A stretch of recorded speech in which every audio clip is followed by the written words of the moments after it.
Welcome to this explainer. Okay, we're just gonna dive straight into this one because it is absolutely intense.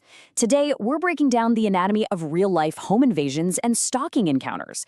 We are gonna look directly at the raw source material of true lived experiences to really understand those deep, primal human instincts. You know, the kind of hardwired responses that actually keep us alive when our ultimate sanctuaries are breached.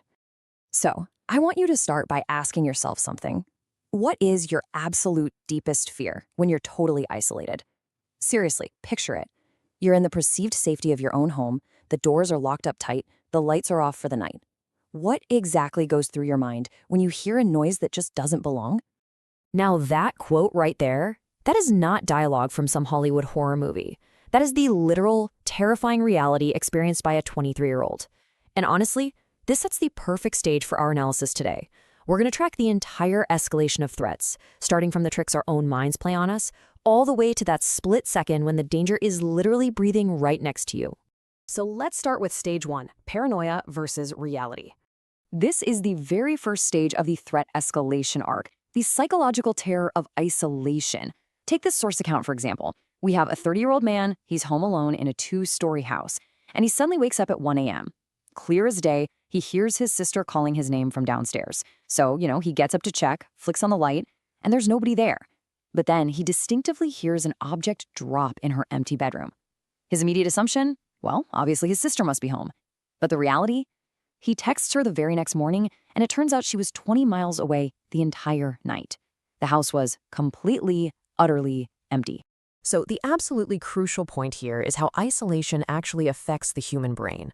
What this man likely experienced was an auditory hallucination. The guy had been watching scary movies in the dark right before falling asleep, and the source material shows us how isolation, when you combine it with those environmental triggers, pushes our brain into this intense state of evolutionary hypervigilance. It's kind of like your brain is literally manifesting perceived threats out of the darkness just to force you to stay on high alert. Moving on to stage two, the external threat. But what happens when the threat isn't just a trick of the mind? The danger actually becomes real, which triggers our primal freeze response. Let's look at this incident from Newark, Ohio, back in July 2013. A teenager is left home alone for a week. It's late at night, they're just hanging out on the back deck near a wooded area, smoking weed and relaxing. Totally normal, right? Well, suddenly, cutting right through the music they're playing, they hear a deep male voice calling out from the tree line. The voice says, "Hey, over here, we need help, street in front of you." Now, this wasn't just some neighborhood kid playing a prank. This was a highly calculated predatory lure specifically designed to draw an isolated victim out into the pitch black. Let's walk through how this deceptive lure actually unfolds. First, the voice calls out for help. Next, the victim, just trying to be a good Samaritan, actually steps off the deck and moves toward the woods. But then comes the chilling confirmation. Right in front of you, I see you. And it was in that exact, terrifying moment that the victim's survival instinct just completely took over. Their gut absolutely dropped, and they instinctively began walking backward, flat out refusing to turn their back to the woods. Honestly, I have to ask you, would you have called out to that voice in the woods? I mean, it's human nature to want to help someone in distress. But the reality here is just terrifying, because the source notes that after the victim finally backed inside and locked all the doors, that very same man appeared from behind the backyard pool. He was aggressively banging on the glass doors, screaming and just laughing manically into the night. We see a really similar, terrifying external threat in our next account. This time, it's a 14-year-old boy. He's left alone while his mother, who is an RN, works an overnight shift at the hospital. He's upstairs in his bedroom, just watching TV, when he hears this horrible sound of a heavy chair being dragged across the backyard deck right below him. The actions of this silent watcher are just beyond creepy. The young boy looks out his window and sees a man standing down there, staring right back up at him. And the man stays frozen there for 5 solid minutes, doesn't move an inch. When the boy finally works up the courage to ask what he wants, the man just silently wheeze-laughs. It's awful. But the victim beautifully utilizes that primal freeze response we talked about, which is an evolutionary tactic to avoid detection by a predator. He literally rolls himself into a ball in the dark and refuses to even light up his phone screen. Ultimately, the intruder tries to breach both the front and back doors before finally giving up. I mean, if those doors had been unlocked, the outcome would have been tragic for sure.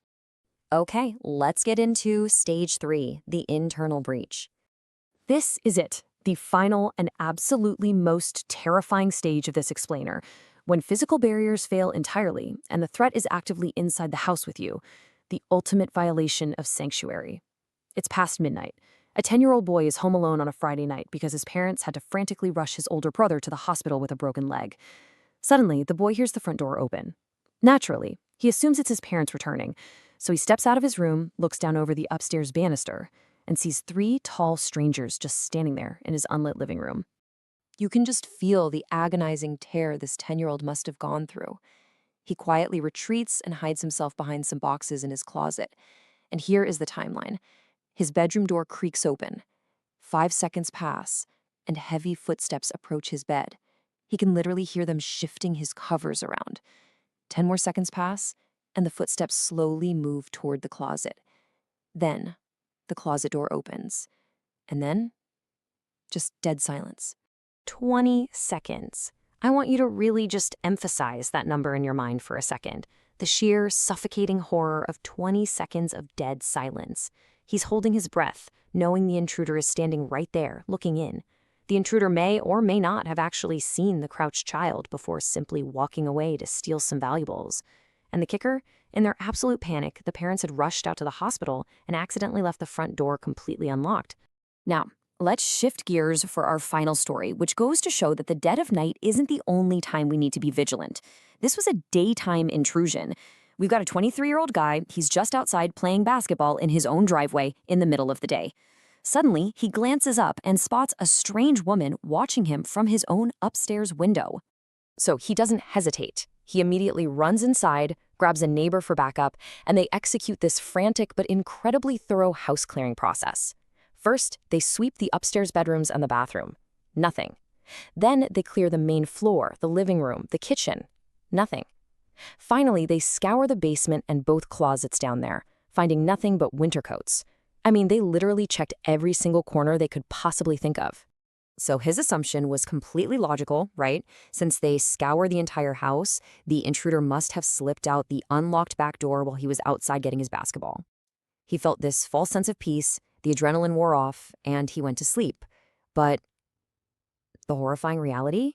She actually never left. She was quite literally right beneath him the whole time. And this brings us right back to that quote from the beginning.